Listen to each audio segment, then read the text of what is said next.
20-20 lang tali ng talong. May liliit, mayroong mahaba. Kaya sige na, bumili na kayo. Ayan, si baby, ah. Siya nga pala yung tendera. Wow, kasi ano siya, ano pala. Ilang taon ka na, bebe? 7 years old ka pa lang?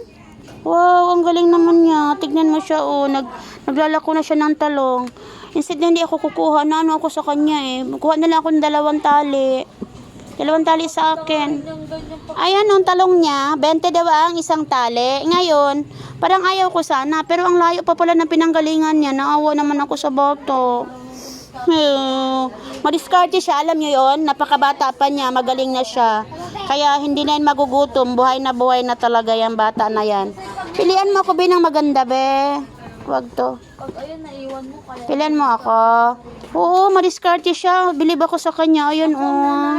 Ah, natiu. Yan na. Ito. O, 2 na kukunin ko. O, 2 tali, 40 pesos. Ayan, oh. Libre na yung ano namin ito mamaya. Prito lang to, ang sarap. Tsaka yan yung bata, oh. Siya talaga. 7 years old pa lang, ha. Napakadiskarte na niya. Alam nyo yung ginawa, nakita ko siya, look do niya to, oh. 20. Nasaan na yung wallet ko? Kaya, bumili ako halagang 40 pesos. Ano naman? May bariya ako, alam ko eh. Kabilib ako talaga sa bata na yun kasi ganyan din ako dati nang maliit pa ako.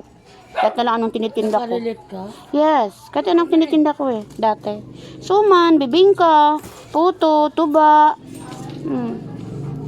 biko, yung ano ba itong putumaya. Yan ang paninda ko dati. Putumaya, Putumaya, ang sarap. Maalat. Yung ano tawag dito? Maalat lang. Maalat na malagkit. Puti. Puti. Putumaya. Ayan siya, napaka ano na bata. Tingnan nyo nga oh. Hindi siya gaanong maalat pero masarap siya dahil. Marunong ka bang kung ano ng pera? Ano apelyido mo? Ilan kayo magkapatid? Ilan? 7? 5? 7 silang magkapatid. Kaya tingnan mo. Panganay ka, be? Hindi po. Pang ilan ka? Panganay yan. Pangalawa pa lang siya. Pangalawa. Maliliit pa. Di maliliit pa mga kapatid mo. Oh, sige, salamat, bebe. God bless. Thank you. Ayan na siya, kawawa. Oh.